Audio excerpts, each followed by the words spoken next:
पिछले वीडियो में हमने पर्यावरण प्रदूषण और प्रदूषकों के प्रकार के बारे में अध्ययन किया था। इस वीडियो में हम प्रदूषकों का एक अन्य प्रकार और वायु प्रदूषण के बारे में पढ़ेंगे। तो एक अन्य व्यापक आधार पर प्रदूषकों को निम्न प्रकार से वर्गीकृत किया जाता है: द्रव्य प्रदूषक, बाहरहीन प्रदूषक, जैव प्रदूषक। द्रव्य प्रदूषकों में ठोस, द्रव व गैसीय प्रदूषक सम्मिलित किए जाते हैं, जबकि भारहीन प्रदूषकों में ऊष्मा, ध्वनि, विकिरण प्रदूषकों को शामिल किया जाता है। जैव प्रदूषक में सूक्ष्मजीव प्रदूषक, मानव जनित प्रदूषक व अन्य जीवों के द्वारा उत्पन्न किए गए प्रदूषकों का अध्ययन किया जाता है। प्रदूषण के प्रकार।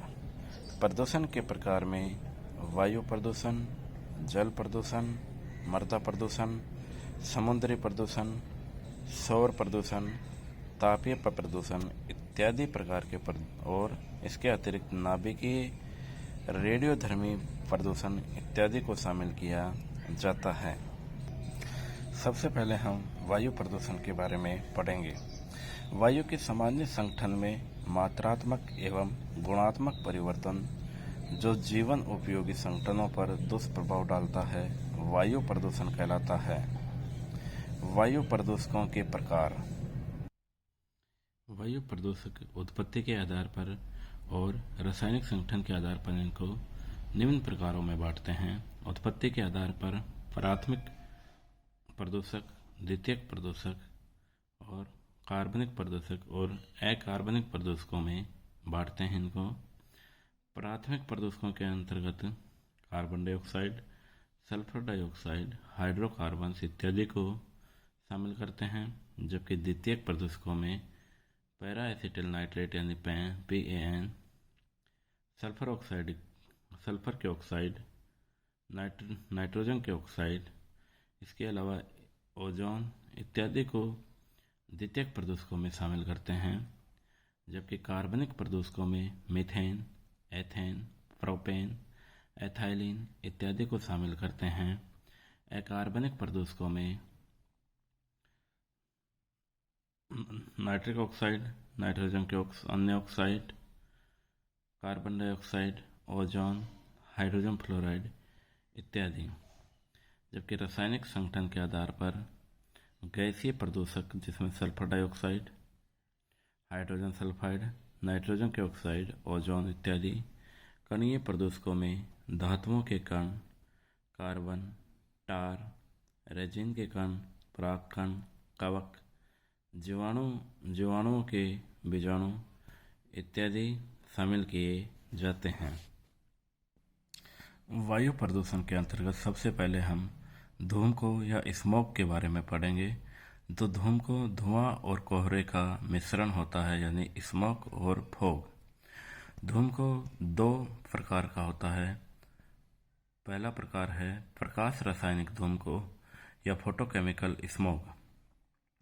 गैसोलीन के दहन से निकलने वाले धुएं में, जिसमें नाइट्रोजन के ऑक्साइड एवं हाइड्रोकार्बन अधिक मात्रा में पाए जाते हैं, ये सूर्य के प्रकाश में जब धूमकों का निर्माण होता है तो उसे प्रकाश रासायनिक धूमकों कहते हैं। 1940 के दशक में इसी धूमकों से अमेरिका के लॉस एंजेलिस राज्य में अत्यधिक क्षति हुई। इसी कारण इस धूमकों को लॉस एंजेलिस धूमकों भी कहते हैं। इसे भूरी वायु यानी ब्राउन एयर भी कहते हैं।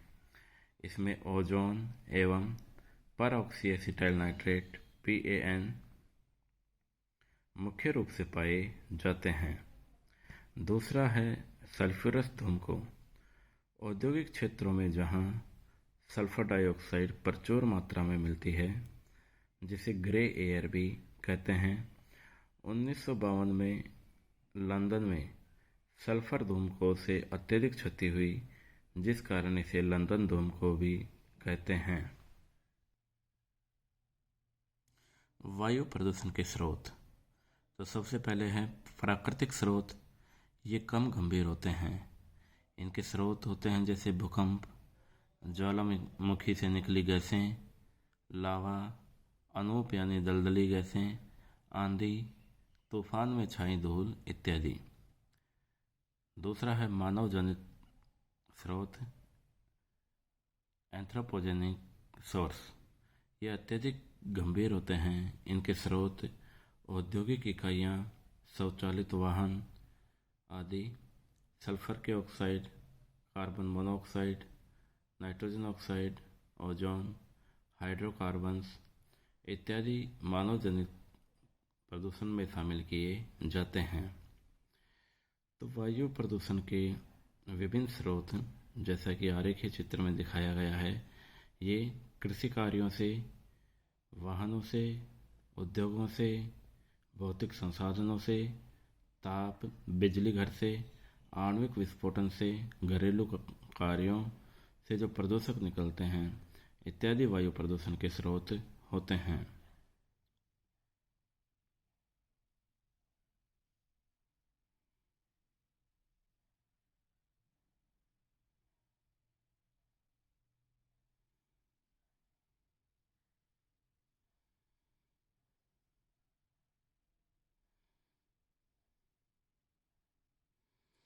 वायु गुणवत्ता के भारतीय मानक, जिसमें प्रदूषक एसपीएम और सल्फर डाइऑक्साइड, कार्बन मोनोऑक्साइड और नाइट्रोजन ऑक्साइडों के मानक दिए हुए हैं, जो औद्योगिक क्षेत्रों या मिले जुले क्षेत्रों या शौच क्षेत्रों में इनकी मात्रा दिखाई गई है, जो कि वायु गुणवत्ता के मानक के अनुसार होनी चाहिए। यदि इससे अधिक इन पदार्थों की मात्रा वायु में शामिल है तो वो वायु प्रदूषण का कारण बनती हैं।